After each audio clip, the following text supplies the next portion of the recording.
A very good morning, everybody. Welcome to Brands Hatch for free practice one ahead of the third round of this season's Blancpain GT series. My name is Jack Nichols. Alongside me in the commentary box is John Watson, and the cars are now heading out for this first free practice session. We've already had an hour of running, which is for the bronze and silver drivers, but now the gold and platinum pro drivers are allowed out onto the circuit. 22 degrees and it's 10 past 10 in the morning. What a beautiful day this is going to be, John. Well, it could be the 4th of May, which is a very memorable day, but of course it's the 7th of May and it is absolutely gorgeous. And our version of the North Schleifer, this is Britain's mini Nürburgring, one of the few racetracks remaining, which really is a challenge. And apart from the Indy circuit, which is the one that maybe people are most familiar with, there we see the Grand Prix loop, not been used for Grand Prix since 1970. 88, I think it was. It was 88. 86 was the last time.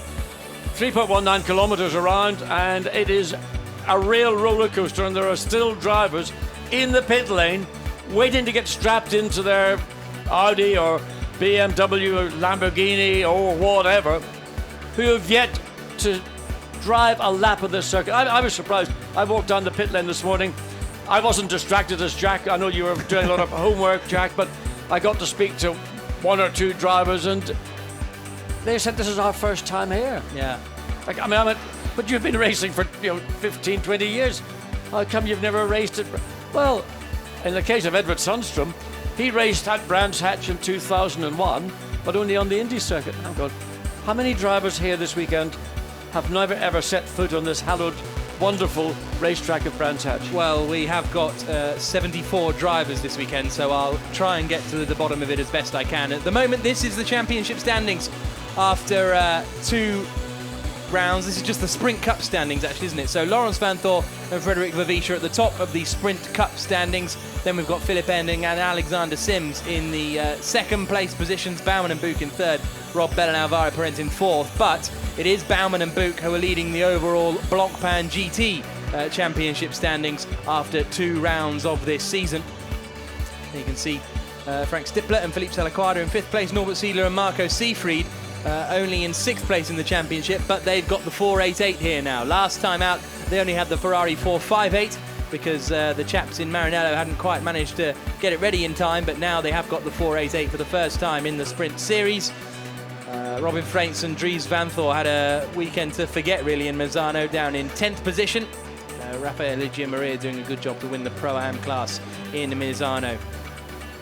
So, as you can see, the cars making their way out onto the circuit. We've got some 26 minutes of this session remaining, and there is the 23 Nissan being pulled back into the garage, and that is Mitsunori Takaboshi and Alex Bunkum's car. And Nissan moderately optimistic, I think, about their chances this weekend. John, we saw a Nissan on the podium here last year. Yes, I mean, I think the biggest trouble everybody's going to face is that unless you have your car planted on the front 2, possibly 3 rows of the grid, there is great danger going to be on the opening laps, and cars like the Bentley. Stephen Kane thinks that the Bentley will be very good again here at Brands Hatch. Maybe not on the first 3 corners as the Bentley comes out of Graham Hill Bend, but once you go into Surtees, then the Grand Prix loop in effect, where you've got the faster flowing sequences of corners. So Bentley confident, Nissan confident, but they're acutely aware that going to Silverstone next week for the GT Endurance Series, the second round of that series on the Grand Prix circuit at Silverstone, Nissan think that might be slightly more favourable than Brands Hatch. It's all about it's going to be about track position, going to be about qualifying and avoiding contact or getting involved in a melee in the opening laps where you've got cars all around. So the quickest lap time we've had set so far, a 1 minute 24.862, set by Jules Simkowiak in the number 86 HTP Mercedes. That's the car he shares with Bernd Schneider, but Schneider won't have been out in that car yet, or no, because that car's still in the pits, so it'll be heading out pretty soon, I thought, with Bernd Schneider on board as the number 8 car returns to the pit lane. What a reasonable weekend it was for Sule and Soucek at the opening race of the season in Misano. I'd say reasonable because they won the qualifying race and then got unceremoniously punted out of the main race, and now that car pulls back into the pits. They had a very good run in Monza as well, did the Sule Soucek car, as it goes up on the jacks, and gets ready to get pushed back into the garage. They wheel it in now. So, yeah, some Kvyat degrees at the moment. The Stuart Leonard, Michael Meadows WRT Audi is going to be one to watch this weekend, because Leonard and Meadows have got an awful lot of experience here, as has Rob Bell and less so Alvaro Parent. Yes, and you have to think that if you wanted to pick a car, that's going to be really the class of the field. McLaren were very impressive in Monza. They had some issues in Misano, the opening round of the GT Sprint Series Championship, but Rob Bell, Alvaro Parent, a very, very strong driver lineup, and coming off the back of a victory for Rob Bell in particular in Monza, and this car ever improving. And a part of the big improvement, I believe, is because of the personnel within the Garage 59 team, principally Baz Leinders, who's now running this team, previously running the VDS BMW team, and I think that's a significant upgrade in terms of experience and knowledge of GT racing. Rob Bell is now second in the Blancpain GT Series Championship at the moment, and as a result it's pretty much him only that is going to be competing. Certainly it seems in the opening couple of rounds of the season, he's the man in that Garage 59 McLaren team as he gets ready to come across the line. What sort of lap time are we going to see from the Englishman? It's not going to be quickest of anyone. It pops him in 18th at the moment, and actually I remember talking to him last year, and he said, actually I haven't raced at Brands Hatch that much. He had raced here, but you know, compared to Michael Meadows and Stuart Leonard, for example, regular British GT racers, Porsche Carrera Cup Britain racers, they've raced here millions of times. Absolutely, but again, a driver of Rob Bell, status, standing, whatever, relatively inexperienced around the Grand Prix circuit here at Brands Hatch. His teammates for the Endurance Cup victory a couple of weeks ago in Monza, Com Ledegaard, has made an appearance this weekend. He's racing in the other Garage 59 McLaren, so he's going to be sharing that with Martin Plowman. Craig Dolby, who had such a good run here last year, the unfortunate casualty of that manoeuvre to put Com Ledegaard in the car. As we watch the 63 Lamborghini Huracan of Nicolas Pola and Mirko Bortolotti.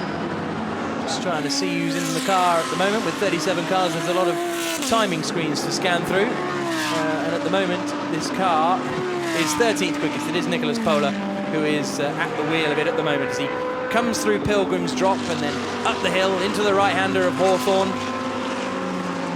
No margin for error around here, as we saw last year, because Maxi Book wrote the car off completely in free practice, and as a result they didn't compete in the remainder of the weekend. No, he didn't. That was at the exit of Paddock Bend. He got loose on the exit.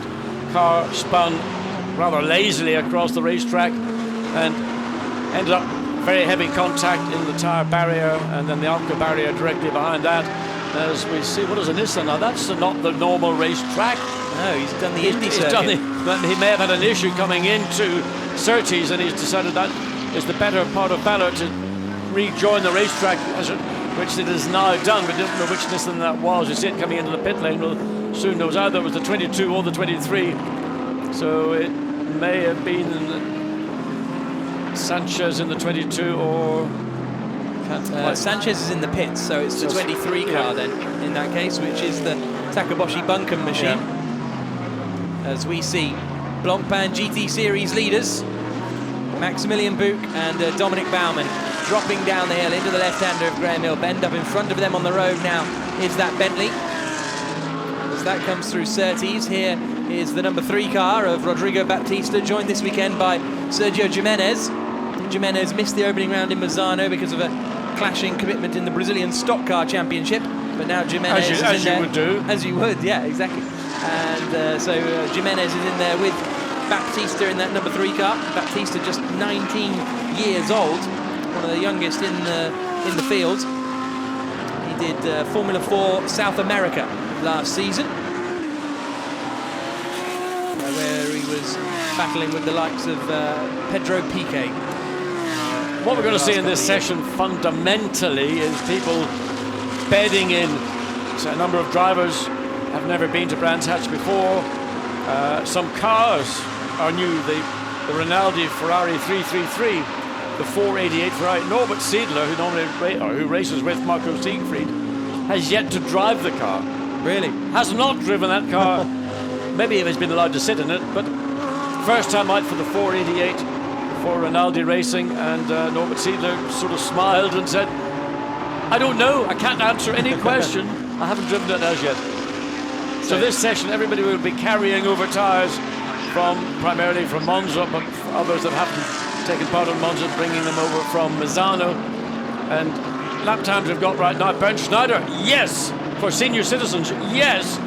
Quickest currently in a 124.862. Good stuff from Bernd Schneider then in that car he shares with Jules Simkowiak. I think it might have been Simkowiak that set that time, and because Schneider's only just gone out in that car, but nevertheless they had a really good run in a fantastic run from Schneider, wasn't it, in Misano. Came from the back of the grid to finish in the points, which was very impressive. The 23 car has got going again. That's RJN Nissan in the hands of Takaboshi at the moment as Rodrigo Baptista comes into the pits for WRT. Car 100, which is that of Max van Splunteren, has been off and through the gravel trap at turn 6. So that is 1, 2, 3, 4, 5. I think that is Westfield Bend at turn 6. A couple of drivers are going to have to be on their toes here this weekend, because they are potentially on the cusp of getting penalties, driving penalties. One of whom is the youngest driver in the field, I think, Dries van Voor. Yep. And the other is Nicky Meyer-Melnhof. So those are two that are carrying forward, let's say, a weight of penalty from the previous opening rounds at Misano and at Monza. And again, also turns 1, 2 and 3 are going to be monitored. So that's Paddock Hill Bend, Druids, and then Graham Hill Bend for track abuse, as we see the Mercedes 84 just coming out of Graham Hill Bend. Track abuse will be penalised. Yeah, I think. And I have to say, I can only concur. Yes, we saw some penalties. Last year was all right. I think the year before we had a few penalties, I think including for Nicky Meyer-Melnhof for running wide, in particular on the exit of Graham Hill Bend. But Paddock Hill also is now they've got sensors, they've got cameras, they've got observers. It's Big Brother. It's Big Brother. Could be Big Sister if you live in the modern world. This is Maximilian Buch coming up towards the right-hand flick of Dingledale, and then down into Sterling's, the left-hander, that brings them back out towards the Indy section. Do you know what's actually just watching the Mercedes and some of the other cars, the Bentley and maybe Nissan to some degree, they're beginning to dwarf Brands Hatch. As these GT cars, they're physically larger and larger year on year, model on model. And you know, if you go back to the time of GT racing, let's go back to the 60s, let's say, when you had a little MG Midget or an Austin Healey Sprite. And don't ask me what an MG Midget or an Austin Healey Sprite is. Oh, no, I know. I'm aware. But just the physical size of a contemporary GT3 car, they're big, they're large cars. I'd love an MG Midget. I think it'd be a really cool little car to have. No? No, they're lovely. I mean, I think you might have had trouble getting into it because they are petite inside. So your leg space and just the width of the car is not very big. But they're fun cars, and I think they are.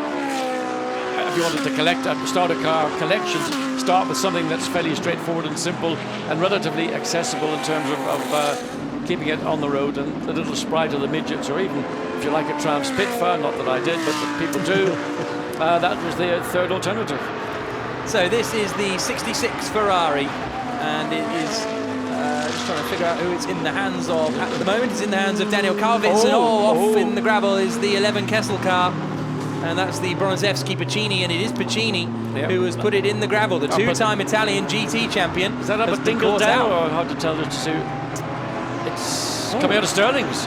That's the exit of Sterling's. Now, he also got it, either he rode the curb, or he was maybe just a bit offline with another car. We didn't see the cause of that. It's quite sort of early in the corner. It is, so that's why I wonder whether he had maybe another car might have had a role in that. But certainly that car is buried, and it ain't going to go anywhere without external assistance.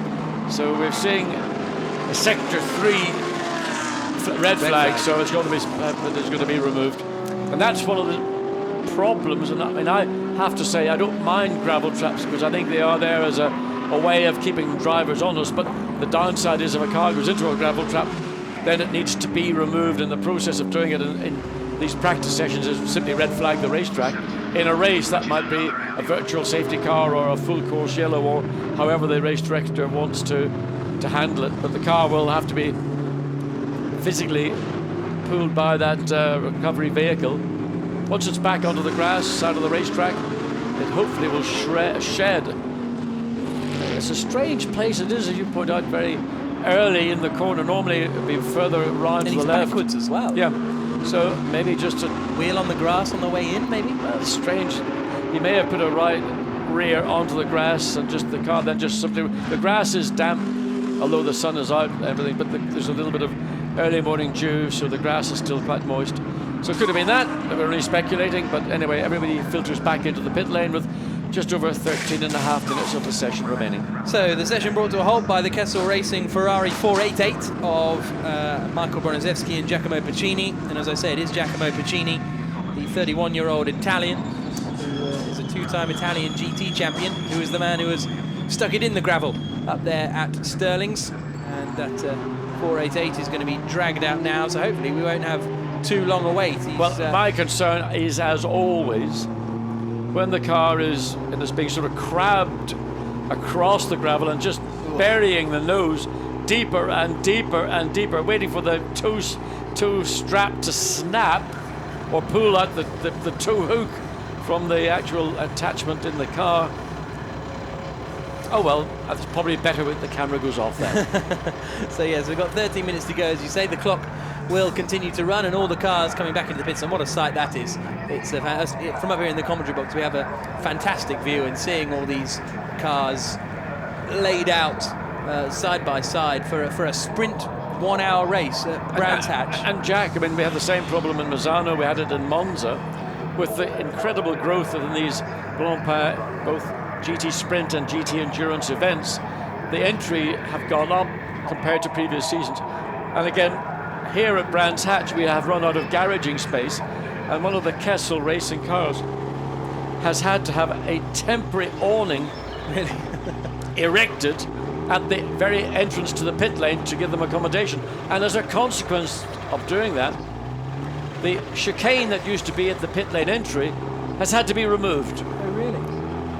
Wow. And the pit lane line has had to be further moved towards the point of entry, but the actual timing point is actually still the original timing point. But just that's what popularity does. Yeah. It just puts pressure onto the racetrack, and with 37 cars, we just don't have enough pit stalls. So we're still trying to get this Kessel Ferrari out of the pits. Out of the pits? Out of the gravel. Is that the pits, Jack? Might as well be for Kessel. Good guess. For Kessel, just put a tent up there and it'll feel like home. Yes, anyway, it's buried. I mean, the gravel is very effective. It's doing its job. But of course, the reverse of it is when you want to pull a car out, then, and the Ferrari is right up to its axles. The ankles. Well, I was going to say something else. In the gravel, and you're just pulling probably a few hundredweight, or let's be modern, say kilograms of gravel with it, and that then is going to get deposited on the exit, well, the early part of the exit of Stirling's. So some of the cars think that a restart is likely. That's pretty much our view, actually, from in the commentary box. So that's how splendid the view is as we look down on this very busy Brands Hatch pit lane. Last year, it was Laurens van Thor and Robin Freitz that walked away with it, really, which was frustrating for Bouk and Van Abril because they had crashed out. Who's 25 on Sunday? Don't look down to your notes. Don't look at your notes. I don't know. Van Thor. Let's get Van Thor. You talk. Oh, here we go. We're going he lost it coming in. Strange. Yeah. Now that's a 488. Yeah. And remember, the 488 is the turbocharged version of the 458. I just wondered, did he get on it a little bit aggressively? And I mean, he might have been marginally offline on the entry. The back end got away, but maybe it just looked like he got... You can see the tyre marks there on the right-hand side, can't you? So he was nowhere near the grass. No, he wasn't. And I just wonder whether he was maybe a little bit aggressive on the throttle with a massive amount of torque in comparison to the 458, the normally aspirated version of the fundamentally the same car. So, less than 10 minutes to go. There's the number 5 car of Marcus Pommer and Nikolai Moller-Madsen. Moller-Madsen's spins in Misano went a little bit viral, not massively viral, but they got a reasonable amount of airplay over the internet, so keep an eye on that as the marshals now rake the gravel back into position. As ever, a big thank you to the marshals who come out every week here at Brands Hatch and help to keep the show on the road. And everybody now very keen to get back out onto the circuit. 9 minutes left on the clock.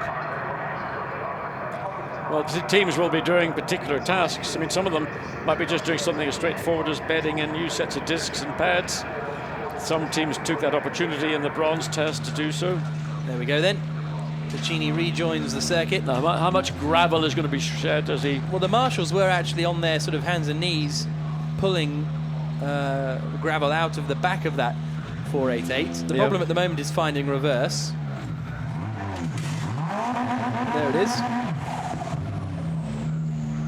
Now back into first, and away goes the Kessel Ferrari then, that has brought a stop to proceedings here in the first free practice session ahead of the third round of the Blancpain GT Series. You see something, well, a little bit of coming out from the front of the car, but he's doing the left. right thing, staying way off what would be the racing line. Has he got a left rear puncture by any chance, or is it just the image we're getting? It looks like it's slightly on the flat side, that left rear, which shouldn't have been the cause of an incident, but needed to keep a little look in that. Just check as he turns across the racetrack to go into pit lane. Is that left rear looking slightly softer than it would normally be? No, it looks fine. It's nothing, just an optical illusion. Now he's got to make the cut across the track, but fortunately no gravel from the rear of the Ferrari, so goes back into the pit lane, and the guys will have to then set about basically cleaning out the whole interior around the engine bay of the car, plus around the air cooling at the front, and brake cooling, and all the areas where gravel, if it gets in, makes a mess. So the session will restart in 34 seconds, and we will have a 7-minute end to free practice 1, and I think the teams and drivers are going to be quite keen to get out there by the looks of things as they start to queue up. The birds will soon be sent fluttering into the sky as the roar of the various V10s and V8s head out there onto the track, even a V6 as well out there. But until then, it's a beautiful day in the Kent countryside. I mean, you can't beat this. No, the only thing we haven't got the Country File presenting team here this weekend. That was just straight out of Country File. Sunday evening, compulsory viewing, whatever. But here we are at Brands Hatch at this sort of sharper end of proceedings, and the pit lane is now getting very busy indeed as the track has just been given a green flag, so everybody will pour out. Just under 7 minutes remaining, so outlap will take a minute 45 seconds approximately. So you're going to have 5 minutes. That's about 2 and a bit, maybe 3 laps if you're lucky, if you're at the front of the field, and enough to get a flying lap, a couple of flying laps in, and to see where you stand as we come to the completion of this session. So still a 24.862, the quickest time we've seen so far, set by the Silver Cup driver, not Silver Cup, but Silver ranked driver of Jules Simkowiak ahead of Stuart Leonard. But in that first half hour, you are allowed to use a different set of tyres, whereas the pro drivers who are out there now have to use an older set of tyres, as John was saying earlier, that you carry over from the previous race. So that's why we don't actually see the times improve that much in the second half of the session, because they're all on used tyres as opposed to new ones. It's not what I would say truly representative of the performance of the field. So the people that would normally be expected to be at the very front of the grid, as it happens, I suppose you might say that the number 2 Audi of Stuart Leonard, Michael Meadows, just based on mileage pounded around Brands Hatch, but more likely the Frederick Verviche and the other WRT Audi in 3rd place alongside Lawrence Van Thor. That's obviously a car that we will presume is going to be a serious challenger for the pole position for this afternoon's sprint race. Yep, and so this evening, we've got qualifying, which gets underway at 5 o'clock, I think, here in the UK, and then both races coming up tomorrow. So it's going to be a very busy day of action tomorrow, there's no doubt about that. As the cars come up now into Druids, there is the 89 ACA ASP entry. That is the Pro-Am Cup of Christophe Bourret and Jean-Philippe Belloc. A different pairing to we had in Misano, but those two were unable to race together in Misano. Now they're back here together as the 85 HTP Mercedes of Clem Schmidt and Jasmine Jafar hurtles down the backstretch. And they were very close. Well, Jasmine Jafar anyway, in with Book and Baumann, very close to taking the victory in Monza. Yeah, I mean, that was a fantastic race. The last hour in particular, where it was about attack on the one hand and defence on the other. And Shane van Ginnsbergen, who was behind the wheel of the winning McLaren, seems to do a lot of winning wherever he is these days. And he was challenged all the way by the 84 Mercedes. This is Marcus Pommer, who has experience here, having raced in the FIA Formula 2 Championship here at Brands Hatch back in 2012. Now Formula 3 race winner, and now racing here in the Blancpain series. Here's Bentley number 7, which has Stephen Kane at the wheel. And that number 7 Bentley has kind of been reversed fortunes. The last few years, the 8 car's always been the one that's kind of had difficulties, while the 7 gets good results. This year, the 8 car of Sule and Soucek seems to be running a little better. Yeah, the 7 car in Monza had a boost pressure problem, which they weren't able to get resolved until the race. Then Stephen Kane had a blinding race, in effect, coming from 40th, I think, in the grid up to 6th. Yeah. I did get involved in the battle with Book, and sort of was in that group when he really ought not to be in there. That's down to the team. They should have advised him to let the leading cars get through, but Stephen wasn't aware that he was actually the car that was, in a sense, mixing it up. Always something that the number 8 Bentley would have been delighted with, because it was trying to catch the lead 2 cars. Yeah, absolutely. That's the thing. When in such a competitive field like this, it's so tough to know who you're racing against. If you're in, Formula 1 and you see a Ferrari coming up behind you and you're in a Manor, you've got to get out of the way. But here, you can be in a Bentley and you've got a HTP Mercedes behind you. You could well be racing them. Absolutely, and also, you've only got 22 cars, and each car is very individual in its colour scheme, whereas when you see a GT car coming behind you, it's sometimes quite difficult, predominantly where you've got Audis and Mercedes that use a lot of carbon black around the front of the car. So this is the 86 car, Bernd Schneider at the wheel. As he comes across the line, the 51-year-old German, 5 times German touring car champion. And he is currently quickest at the moment in the lap time set by his teammate in that car, Jules Simkowiak. Here's the 22 car out on circuit now, Sean Walkinshaw at the wheel. Finished on the podium here last year with Craig Dolby in a Nissan. I can't remember exactly what that team was called at this point last year, because it was always evolving, wasn't JRM. it? Was it JRM? Well, it was just a JRM entry, I believe, but it was run by external company. It was always evolving motorsport. Always at one evolving, point, yeah. But I think that was later. But anyway, 21st quickest at the moment for Walkinshaw. And Craig Dolby, in the week, was saying how, Sean is a real talent to watch out for. And he's gutted that he couldn't be racing here this weekend, Dolby. But he really thinks Walkinshaw is one to watch. Well, I think that the combination of Craig Dolby and Sean Walkinshaw was a good partnership. You had the experience of Craig Dolby and the youth and the potential of Sean Walkinshaw. So that was something that obviously when you get a good partnership, you want to try and work forward with it. And then Craig was released from his obligations and sought employment elsewhere, got the drive in Garage 59 for Mazzano, but sadly missing here this weekend. So here comes the 22 car of Walkinshaw.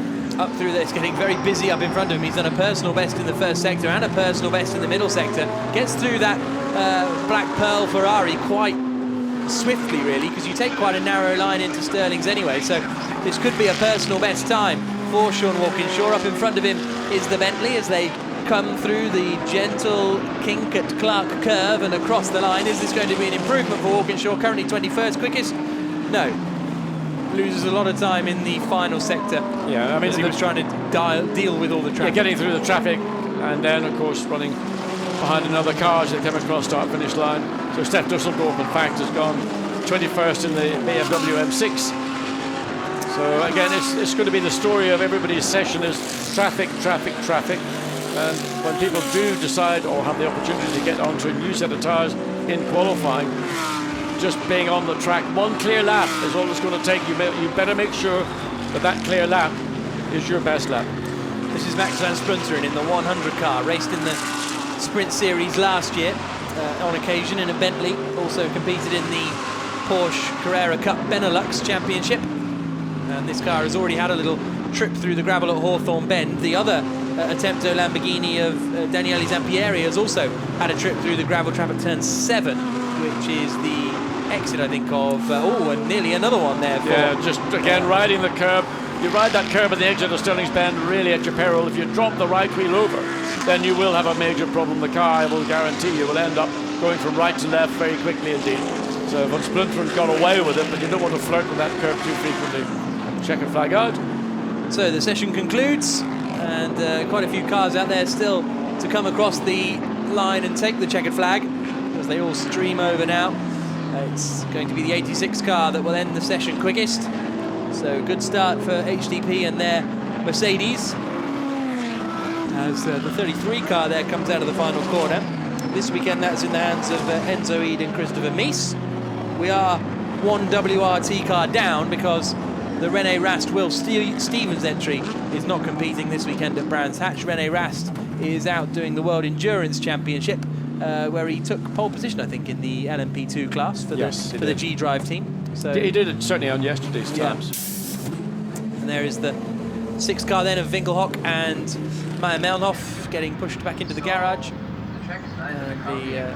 all the cars now make their way back into the pit lane.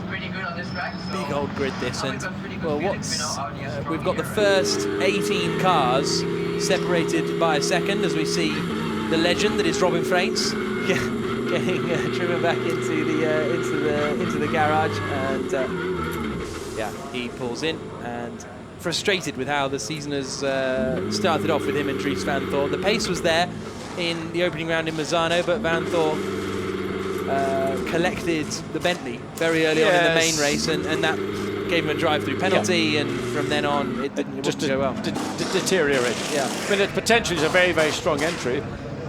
Obviously, Dries Van Thor's got enormous natural talent, speed, but he hasn't got the racecraft experience of racing in a GT3 car. So that's something he's learning, on the hoof, as it were. Whereas Robin Freins had a season last year, and as a talent, we know, as a great talent. So he's now really mentoring that of Dries Van Thor. And as I say, Dries has got to carry that, if you like, the issue of 2 black marks against him in incidents in Monza and in Mazzano.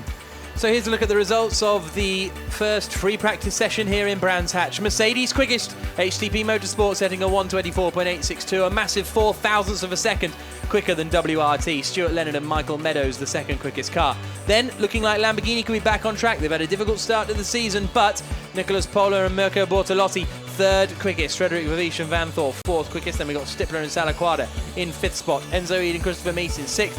Balsecchi and partnered this weekend with Marco Mappelli, because Jack Fowler isn't racing alongside Balsecchi. So again, the Attempto Racing Lamborghinis up there as well. The first of the Bentley M Sport cars in 14th place, Vincent Abril and Stephen Kane. Max van Splinteren had 2 trips through the gravel, but he still managed to finish in 15th place. The 333-458 Ferrari is in 16th position at the moment, and 17th for Nicky Manov and Marcus Winkelhock. Baumann and Buch only down in 18th place, but they would only have run on the old tyres. And the list continues with Nikolai Moller-Madsen and Marcus Pommer in 25th spot, then Baptista and Jimenez in 26th, Bleekemolen and Racina in 27th quickest. Mitsunori Takaboshi and Alex Buncombe only finishing the session 30th quickest. They'll be a little concerned about that, I think. We'll have a word with them, see how well they do. And then in the Pro-Am class, Didi Gonzalez, you saw down there. Slowest car of all, Martin Plowman and Com Ledegar in the Garage 59 team. So that concludes the first free practice 1 session. So let's hear from Bernd Schneider, the man who topped the times at the end. He's with Dakota. Sprint code free. You were fastest in free practice 1. Do you think you can keep up this trend? FP2. I'm not 100% sure, but the car was pretty good this morning, and also I guess the circuit suits quite good to our GT, and especially over the distance it should be good. I'm not sure about qualifying because there are many other issues, but for the race I think we are in a good shape so far. We have to see how the next session goes on and what we find out. We are still not 100% happy with it, but I hope we can stay with a good pace. Is this one of your favourite circuits? I think this is one of the favorite circuits of all of us because it's a real old-fashioned style racetrack with up and downs and combustions. It's a bit bumpy for our cars, and this is another challenge with paddock band hill or with the very fast part in the back. With all the bumps in that, it's not so easy to find a good setup for that car because normally you need to have a quite stiff car for the fast part, but over the bumps it makes it more tricky. And we will see what we find out. Thank you very much. Good luck. Thank you. That's what you need. So Bernd Schneider then just saying how much of a challenge qualifying is going to be. So make sure you join us for that because it's going to be a little bit bonkers because they only have a couple of minutes in each session as well, so that's going to be absolutely fascinating to keep an eye out on. So we're going to be on air at 5 o'clock, and then it's 2 15-minute sessions to try and get your laps in. It's going to be a real challenge, and then just 10 minutes with some 18 cars or so to try and compete for that pole position. So join us at 5 o'clock later on. But this is a look back at what we had in the first free practice session. Out was the 58 car of Rob Bell and Alvaro Parent. Rob Bell second in the Blancpain GT series at the moment. The 19 car there, the Lamborghini. And that is the car in the hands of Luca Stoltz and Michele Beretta. This is on board with Buchan Baumann. Coming into the final corner at Clearways. Exiting nicely onto the start-finish straight. Sergio Jimenez and Rodrigo Baptista being partnered for the first time in the Sprint Cup element of the Blancpain GT series. Saw the 66 car out there. We saw people with and that was the moment for the 11 Kessel car. And that was Piccini putting it in the gravel trap. Red flag came out, it came back in again, but it was still the Jules Simkowiak car that was the quickest of anyone. Join us later for free practice 2 here from Brands Hatch.